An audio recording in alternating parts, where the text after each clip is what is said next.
اب فیض صاحب کی اتنی شاعری ہو گئی، کچھ ان کا پول بھی کھولا جائے۔ فیض صاحب کے متعلق مجھے کچھ لکھتے ہوئے تأمل ہوتا ہے، دنیا حسدان بد سے خالی نہیں۔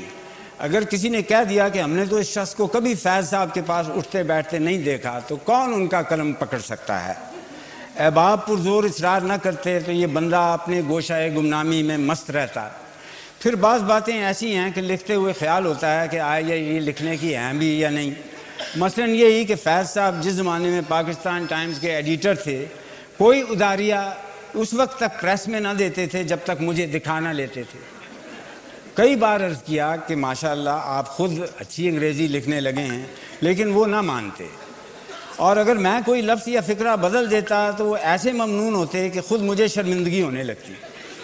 پھر فیض صاحب کے تعلق سے وہ راتیں یاد آتی ہیں جب ہم بھی ہم پیالہ ہمنے والا دوست راوی کے کنارے ٹہلتے رہتے، اور ساتھ ساتھ علم اور ادب کی باتیں بھی ہوتی رہتی۔ یہ حضرات مختلف زاویوں سے سوال کرتے اور یہ بندہ اپنی فہم کے مطابق جواب دے کر ان کو مطمئن کر دیتا۔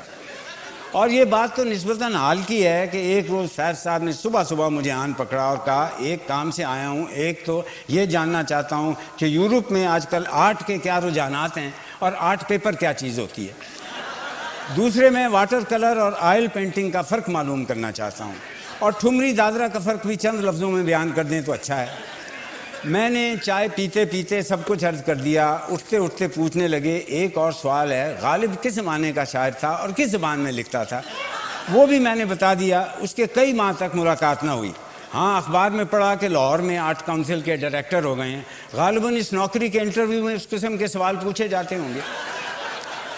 اکثر لوگوں کو تعجب ہوتا ہے کہ نقش فریادی کا رنگ کلام اور ہے اور فیض صاحب کے بعد کے مجموعے دستے صبا اور زندہ نامے کا اور۔ اب چونکہ اس کا پس منظر راز میں نہیں رہا، بعض حلقوں میں بات پھیل گئی ہے، لہٰذا اسے چھپانے کا کچھ فائدہ نہیں۔ فیض صاحب جب جیل میں گئے تو ویسے تو ان کو زیادہ تکلیف نہیں ہوئی، لیکن کاغذ قلم ان کو نہیں دیتے تھے اور نہ شعر لکھنے کی اجازت تھی۔ مقصد ان کا یہ تھا کہ ان کی آتش نوائی پر قدغن رہے اور لوگ انہیں بھول بھال جائیں۔ لیکن وہ جو کہتے ہیں کہ تدبیر کند بندہ تقدیر کند خندہ، فیض جیل سے باہر آیا تو سالم تانگا لے کر سیدھے میرے پاس تشریف لایا اور ادھر ادھر باتیں کرنے کے بعد کہنے لگے، اور تو سب ٹھیک ہے، لیکن میں سوچتا ہوں میرے ادبی مستقبل کا اب کیا ہوگا۔ میں نے مسکراتے ہوئے میز کی دروازے میں سے کچھ مسودے نکالے اور کہا، یہ میری طرف سے نظر ہیں۔ پڑھتے جاتے تھے، حیران ہوتے جاتے تھے۔ فرمایا، بالکل یہی جذبات میرے دل میں بھی آتے ہیں، لیکن ان کو قلم بند نہ کر سکتا تھا۔ آپ نے اس خوبصورتی سے نالے کو پابند نہ کیا ہے کہ مجھے اپنا ہی کلام معلوم ہوتا ہے۔ میں نے کہا، برادر عزیز، تم پر جیل میں جو گزرتی تھی اسے میں یہاں بیٹھے بیٹھے محسوس کر لیتا، ورنہ من آنم کے من دانم۔ بہرحال اب اس کلام کو اپنا ہی سمجھو، بلکہ اس میں نے تخلص بھی تمہارا ہی باندھا ہے۔ اور ہاں، نام بھی میں تجویز کیے دیتا ہوں، آدھے کلام کو دستے صبا کے نام سے شائع کرو، آدھے کو زندہ نامے کا نام دو۔ اور اس پر بھی ان کو تأمل رہا۔ بولے، برا لگتا ہے کہ ایسے کلام پر جس پر ایک محب صادق نے اپنا خون جگر ٹپکایا اپنے نام سے منسوب کروں۔ میں نے کہا، فیض، دنیا میں چراغ سے چراغ جلتا آیا ہے، شیکسپیئر بھی تو کسی سے لکھوایا کرتا تھا، اس سے اس کی عظمت میں کیا فرق آیا؟ اس پر وہ لاجواب ہو گئے اور رکت طاری ہو گئی۔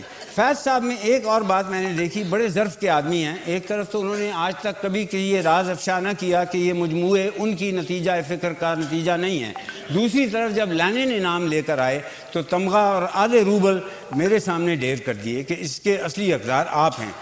اس طرح کے اور بہت سے واقعات ہیں، بیان کرنے لگوں تو ایک کتاب ہو جائے، لیکن جیسا پہلے میں نے عرض کیا، نمود و نمائش سے اس بندے کی طبیعت ہمیشہ نفور رہی ہے۔